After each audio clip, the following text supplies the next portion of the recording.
Hello traders. Today, I'm excited to introduce a concept that I haven't covered before, the trending CRT or candle range theory. My goal is to break it down in a way that's easy to understand and apply to your trading strategy.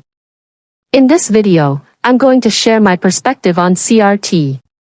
The main idea behind CRT is to use higher time frame candles as our trading range. As you can see here, you'll see that we have the 10 a.m. candle open, which is crucial because we don't want to use just any higher time frame candle. It needs to be within a specific hour. The 11 a.m. to 1 a.m. EAT window is the London kill zone, so this 11 a.m. candle fits perfectly. I'll mark out the low and high of this candle. The low becomes the low of our trading range, and the high becomes the high of our trading range. From here, we're looking for price to either sweep below the low or above the high. But, of course, we want to combine this with additional confluence. Let's all use this strategy, look for a fair value gap, FVG, and a low within the gap that didn't fully fill the imbalance.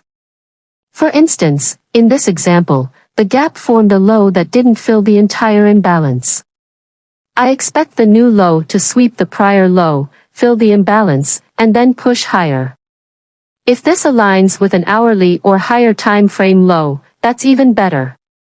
Remember, this candle here represents the 11 a.m. E at candle opening. This specific candle is crucial because it establishes what we call the hourly candle low, also referred to as our candle range theory low. This level is significant to me as it offers a potential entry point for a trade. I'm planning to enter the market by placing my entry order at the low of this 11 a.m. candle. To manage risk effectively, I'll be keeping a tight stop loss just below this level. My target for this trade will be the previous range high, which represents the peak of the market within the current range. Now, let's see how this plays out. As you can see, price comes down, sweeps the prior low, fills the imbalance, and then goes higher. This perfectly aligns with the CRT concept. This point marks the hourly candle low, and this point represents the hourly candle high. As you can see, the price initially moved down to the hourly candle low, sweeping below it before reversing and running up towards the hourly candle high. After sweeping the high, the price then reversed direction and moved lower again. Let's apply this on a smaller time frame, like the 15-minute chart. We're inside a larger imbalance here, and we've just formed a less aggressive candle. I'll use this as our CRT candle. It's crucial that this aligns with my higher time frame drawn liquidity, indicating that price is likely to go higher. Combining this with the low resistance liquidity that's beginning to build up here, it suggests to me that the price is likely to push a bit higher from this point. On a 3-minute time frame, I'd see the CRT high and CRT low. So, let's see what will happen. The price moves down and sweeps the low of the previous 15-minute candle. After sweeping that low, the price reverses and moves higher. Now, what's lacking for me in this setup is the presence of some sort of imbalance, as this movement appears somewhat random in its manipulation. However, it still aligns with the CRT theory. According to this theory, we use a 15-minute candle to establish our trading range. When the price sweeps the low of that range, we can anticipate that it will move toward the high of the range. If we switch to a 15-minute chart, we can see this sequence clearly. A new 15-minute candle opens, the price rallies down to sweep the low of the prior 15-minute candle, and then it reverses and moves higher to take out the range high. Let's apply the same analogy to this specific candle formation.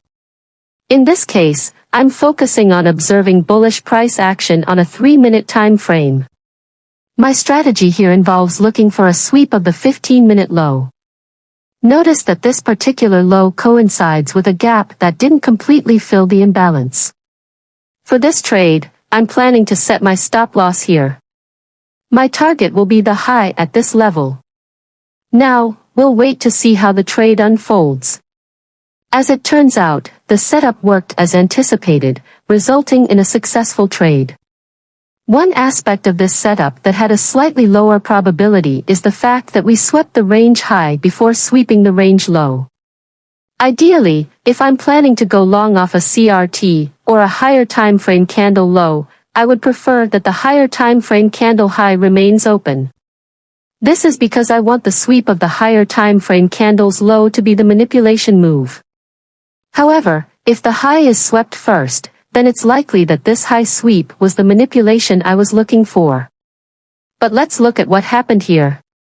Had we taken a short position after the high was swept, we would have seen the price move down to the CRT low, and then proceed to move higher again. So, in this scenario, both a short and a long position would have worked short from the CRT high and long from the CRT low. Now, let's continue to analyze this as we move forward. Here we have another 15-minute candle, with a defined low and high. Switching to a 3-minute time frame, we can clearly see the low and high of the range. At this point, I'm still expecting higher prices. Additionally, there's a fair value gap that hasn't been fully filled yet, which further supports the CRT low. I'm going to place my entry at this level and set my target at the previous swing high or the CRT high, which corresponds to the high of the 15-minute candle. My plan is simple: if we sweep the 15-minute candle low, my target will be the high of that same candle. Let's go ahead and see how this plays out.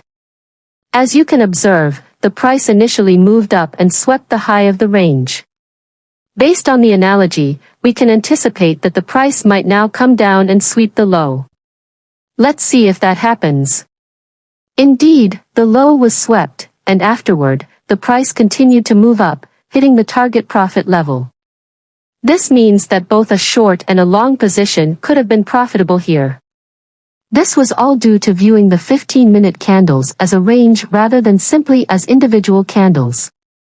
By doing so, we were able to anticipate that the price would move from the CRT high to the CRT low, and then back to the CRT high, depending on where the liquidity was concentrated.